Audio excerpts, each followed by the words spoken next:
김유연은 그날 저녁 준호의 훈련장을 향해 차를 몰고 있었다. 평소처럼 아무 일도 없을 거라 생각했지만 전화 한 통이 모든 것을 바꿔놓았다. 이유나 코치의 목소리가 평소보다 낮고 떨리고 있었다. 유연 씨 얘기할 게 있어요. 훈련 끝나고 사무실로 와주세요. 문 잠그고 기다릴게요. 유연은 불안한 예감에 가슴이 철렁 내려앉았다. 준호에게 무슨 일이라도 생긴 걸까? 체육관 주차장에 차를 세우고 서둘러 사무실로 향했다. 문을 두드리자 이윤아가 바로 열어주었다. 그리고 문을 잠그는 소리가 작게 울렸다. 클릭. 그 소리가 유연의 심장을 울렸다. 왜 문을 잠그세요, 코치님? 이윤아는 창문을 확인하고 의자를 권했다. 그녀의 손이 미세하게 떨리고 있었다. 아름다운 얼굴에 평소의 밝은 미소는 없었다. 대신 진지하고 절박한 표정이 떠올라 있었다. 들키면 안 되는 얘기예요. 유연 씨 준호와 관련이 있지만 사실은 유연 씨와 관련된 일이에요. 유연은 긴장으로 목이 타들어갔다. 말씀하세요. 준호가 사고라도 난 건가요? 이윤아는 깊게 숨을 들이마셨다. 준호는 아무 상관없어요. 그냥 유연 씨를 가까이에서 볼 수 있는 핑계였어요. 사실 저는 레즈비언입니다. 그리고 오랫동안 유연 씨를 좋아해왔어요. 처음 훈련 보러 오셨을 때부터요. 유연 씨의 눈빛 미소 걸음걸이 모든 게 제 마음을 흔들었어요. 유연은 순간 머리가 하얘졌다. 다리가 후들거려 의자에 주저앉았다. 무슨 헛소리예요. 코치님 장난치시는 거죠? 이게 무슨 말도 안 되는. 이윤아는 고개를 저었다. 눈에 눈물이 고였다. 진심이에요. 숨기려고 정말 애썼어요. 하지만 더 이상 못 견디겠어요. 유연 씨도 저를 볼 때마다 특별한 시선 보내지 않으셨나요? 그건 착각이 아니에요. 유연의 머릿속에 대학 시절 친구와의 이상한 끌림이 스쳐 지나갔다. 결혼 후 억누르고 살아온 감정들. 그녀는 세게 고개를 저었다. 그럴 리 없어요. 저는 남편 있고 아들 있는 평범한 엄마예요. 코치님 잘못 보신 거예요. 그런 말 다시는 하지 마세요. 그녀는 벌떡 일어나 문으로 향했다. 이윤아가 붙잡지 않았다. 다만 조용히 말했다. 오늘 밤 생각 많이 해보세요. 유연 씨도 알고 있을 거예요. 자신의 마음을. 유연은 집으로 돌아오는 길에 핸들을 꽉 움켜쥐었다. 눈물이 흘러내렸다. 집에 도착하자 남편 태준이 소파에 앉아 있었다. 늦었네. 준호는? 이미 들어왔어요. 유연은 대답을 얼버무리고 방으로 들어갔다. 밤새 그녀는 잠을 이루지 못했다. 이윤아의 말이 머릿속을 맴돌았다. 과거의 기억들이 파도처럼 밀려왔다. 그녀는 스스로를 속여왔다. 사회가 요구하는 정상적인 삶을 위해. 하지만 이제 그 벽에 금이 가기 시작했다. 다음 날 아침 준호가 학교에 가고 태준이 출근한 후 유연은 거실에 앉아 멍하니 창밖을 바라보았다. 전화가 울렸다. 이윤아였다. 그녀는 받지 않았다. 하지만 마음은 이미 흔들리고 있었다. 며칠이 지나도 유연의 마음은 진정되지 않았다. 이윤아의 고백은 그녀의 일상을 송두리째 흔들었다. 준호의 훈련을 보러 가는 것조차 두려웠다. 하지만 준호가 덤마 오늘도 와? 라고 묻자 거절할 수 없었다.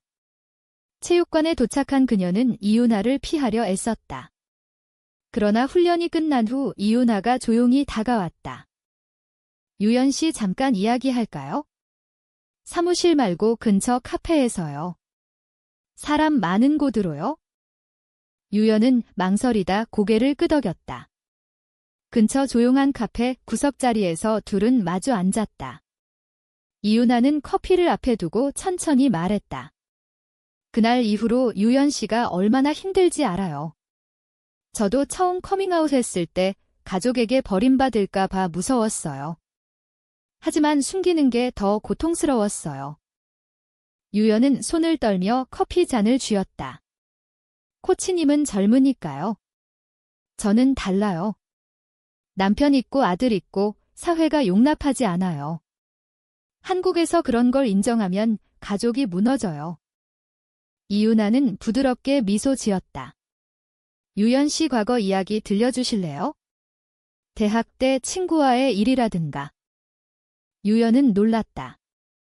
어떻게 알았을까? 그녀는 천천히 입을 열었다. 대학 시절 친한 언니와의 이상한 끌림. 키스 한 번 하지 않았지만 마음이 흔들렸던 밤들. 결혼 후 그 기억을 묻어버린 채 살았다. 저는 그냥 정상적으로 살고 싶었어요. 태준 씨 만나서 결혼하고 준호 낳고 행복하다고 믿으려고 했어요. 이유나는 손을 뻗어 유연의 손등을 살짝 건드렸다. 그게 행복이 아니었을 수도 있어요. 유연 씨 지금도 불행하지 않나요? 매일 같은 일상 속에서 진짜 자신을 숨기며 사는 게. 그날 이후 둘은 가끔 만나 이야기를 나눴다. 이유나는 자신의 과거를 털어놓았다. 부모님께 커밍아웃 했다가 집에서 쫓겨난 일, 혼자서 코치 생활을 시작한 이야기. 유연은 점점 마음의 문을 열었다. 이유나와 함께 있을 때만 숨이 트이는 기분이었다. 하지만 집에서는 점점 이상한 기운이 감돌았다. 태준이 요즘 왜 그렇게 멍하냐고 물었다. 준호도 덤마 코치님하고 무슨 일 있었어? 라고 물었다. 유연은 거짓말로 얼버무렸다. 그러나 내심으로는 죄책감이 커졌다. 이 감정이 옳은지 잘못된지 그녀는 알 수 없었다. 어느 날 이유나가 말했다. 유연 씨 저랑 한번 솔직하게 마음을 나눠보는 건 어때요? 더 이상 숨기지 말고. 유연은 대답하지 못했다. 하지만 그날 밤 그녀는 오랜만에 거울을 보며 자신의 눈을 들여다보았다. 그 안에 숨겨진 갈망이 보였다. 시간이 지나면서 유연과 이유나의 만남은 잦아졌다.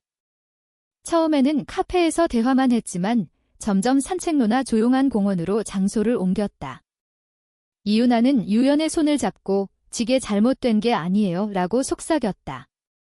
유연은 처음으로 그 손을 뿌리치지 않았다. 가슴이 떨렸지만 동시에 평온했다. 저 태준 씨랑 결혼한 지 20년이 넘었어요. 준호를 키우면서 행복하다고 생각했는데 이제 와서 이게 무슨 질인가 싶어요. 유연의 목소리가 떨렸다. 이유나는 그녀를 안아주었다. 포옹은 따뜻하고 부드러웠다. 유연 씨는 평생 자신을 속이며 살았어요. 이제라도 늦지 않았어요. 진짜 자신으로 사는 게 가족을 진심으로 사랑하는 길일 수도 있어요. 유연은 그 말을 가슴에 새겼다. 하지만 현실은 잔인했다. 태준이 출장에서 돌아온 날 그녀의 전화기를 확인했다. 이유나와 주고받은 메시지가 보였다. 요즘 누군가랑 자주 연락하나 봐. 태준의 목소리가 날카로웠다. 유연은 변명했다. 준호 코치랑 훈련 일정 때문에요. 태준은 믿지 않는 눈치였다. 여자 코치랑 그렇게 친해. 이상하네. 유연의 불안은 커졌다. 준호에게도 변화가 보였다. 학교에서 친구들이 코치님 예쁘지 라고 놀리자 준호가 덤마랑 코치님 이상해 라고 중얼거렸다. 유연은 아들의 말에 가슴이 아팠다. 그럼에도 그녀는 이유나를 만나는 것을 멈추지 못했다. 어느 날 공원 벤치에서 이유나가 말했다. 유연 씨 저랑 같이 살까요? 천천히 시작해요. 제가 유연 씨를 지켜줄게요. 유연은 눈물을 흘리며 고개를 저었다. 그럴 수 없어요. 준호를 버릴 수 없어요. 하지만 마음은 이미 기울고 있었다. 그녀는 처음으로 자신의 감정을 인정했다. 이것이 사랑이라는 걸, 그러나 그 사랑은 가족이라는 이름의 감옥과 부딪혔다. 갈등은 폭발했다. 태준이 유연의 가방에서 이유나와의 사진을 발견했다. 사진 속 두 사람은 웃으며 손을 잡고 있었다. 태주는 분노로 얼굴이 일그러졌다. 이게 뭐야? 너 미쳤어. 레즈비언이라니. 우리 가족을 어떻게 생각하는 거야? 유연은 모든 것을 털어놓았다. 저도 모르게 이렇게 됐어요. 하지만 이제 숨기고 싶지 않아요. 나 자신을 속이며 사는 게 더 이상 못 견디겠어요. 태주는 소리를 질렀다. 준호는 어떻게 해? 내가 그런 엄마라는 걸 알면 애가 어떻게 되겠어? 사회가 너를 어떻게 볼지 알아? 이혼할 거면 당장 나가. 준호는 방에서 그 소리를 듣고 있었다. 문을 벌컥 열고 나와 울부짖었다. 엄마 코치님 때문이야? 나 때문에 훈련 다니게 한 게 다 거짓이었어? 친구들이 나 놀릴 거야. 엄마가 이상하다고 와들의 말은 유연의 가슴을 찔렀다.